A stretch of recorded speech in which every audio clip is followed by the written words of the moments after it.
आठवां अध्याय। श्री कृष्ण का युधिष्ठिर आदि से द्रौपदी के पूर्व जन्म का वर्णन।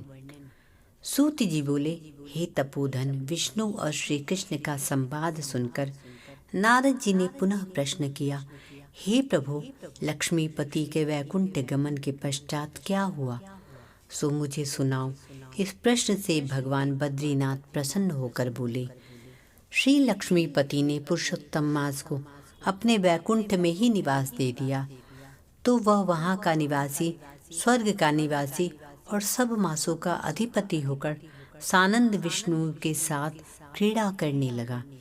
अनंतर हे मुनि, भक्त वत्सल भगवान युधिष्ठिर और द्रौपदी की ओर देखते हुए श्री कृष्ण जी अर्जुन से कहने लगे, हे राज शार्दुल, मुझे विदित है कि आप लोगों ने वन में आकर कष्ट सहे हैं, इसी से आपको पुरुषोत्तम मास का ध्यान नहीं रहा।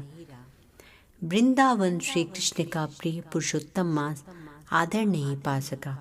व्यास जी से शिक्षा प्राप्त करने हेतु युद्धशील अर्जुन भी इस इंद्रलोक पर्वत पर तप करने चले गए। उसके बिछोह से दुखी होकर आप लोगों ने भी अज्ञानता में ही इस पुरुषोत्तम मास का व्यतीत होना नहीं जाना, और यह सब भाग्यवश ही हुआ है। अब मैं आपके दुखों के दूसरे कारण को इतिहास के साथ कहता हूँ, तुम ध्यान लगाकर सुनो। श्री कृष्ण बोले, यह द्रौपदी पूर्व जन्म में एक विद्वान ब्राह्मण की पुत्री थी। समय बीतने पर यह 10वें वर्ष में आई तो इसके नेत्र बड़े सुंदर हो गए और रूप निखर गया। यह चतुर, गुणी और सुंदरी थी और पिता की अति प्यारी थी। पिता ने उसे पुत्र की भांति पाला पोसा था और कभी उपेक्षा नहीं की। वह साहित्य, शास्त्र तथा नीति में निपुण हो गई। माता की मृत्यु पहले ही हो गई थी, इससे उसे पिता ने ही पाला। पड़ोसियों, सखियों का सुख देकर वह भी पुत्र आदि की कामना करने लगी। विचार करने लगी कि ऐसे गुणी और भाग्यशाली पति पुत्र आदि मुझे किस प्रकार प्राप्त होंगे।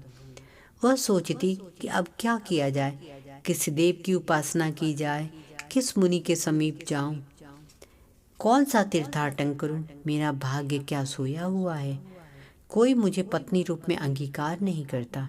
इतने विद्वान होने पर भी मेरे पिता भाग्य दोष से ही मूर्ख बने हुए हैं, जो विवाह के योग्य होने पर भी मेरे लिए उपयुक्त वर नहीं ढूंढते। मैं अपनी सखियों में प्रमुख बनी हुई हूँ, किंतु फिर भी कुंवारी हूँ। मेरी सखियों को स्वामी के सुख का जैसा अनुभव है, मुझे वैसा नहीं है। इसी से मुझे अत्यंत क्लेश है। इसी प्रकार इच्छाओं के समुद्र में चिंतातुर वह कन्या मोह और शोक के सागर में डूब गई।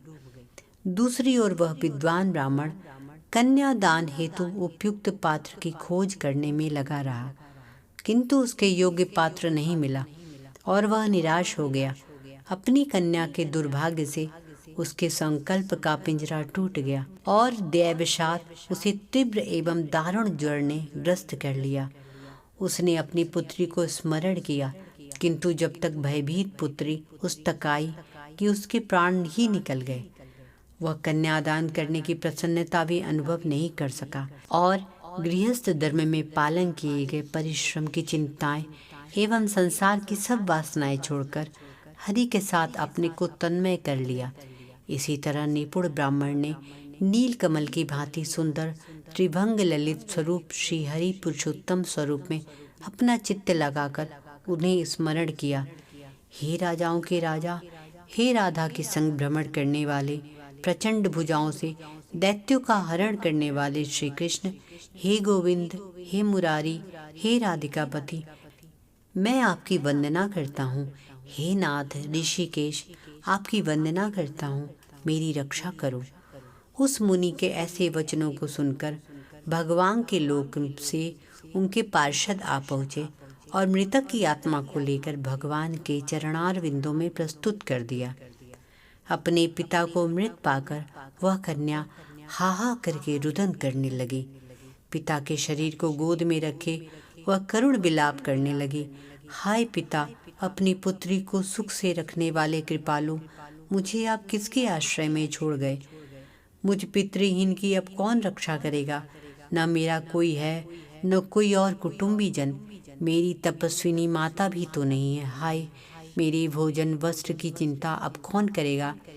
हे पुत्रों को प्यार करने वाले पिता, तुम बिना विवाह किए मुझे छोड़कर कहाँ गए?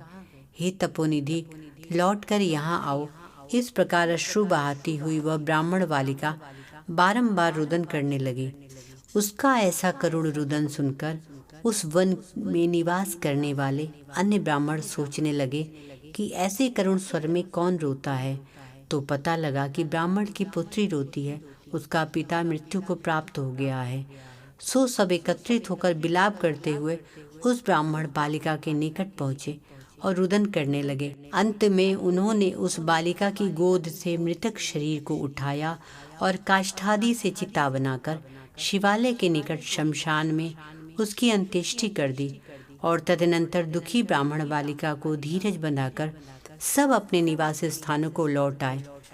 बालिका ने पिता के सभी और्ध्वदैहिक विधानों में यथाशक्ति व्यय किया और उसी वन में अपने पिता के बिछोह से दुखी होकर रहने लगी।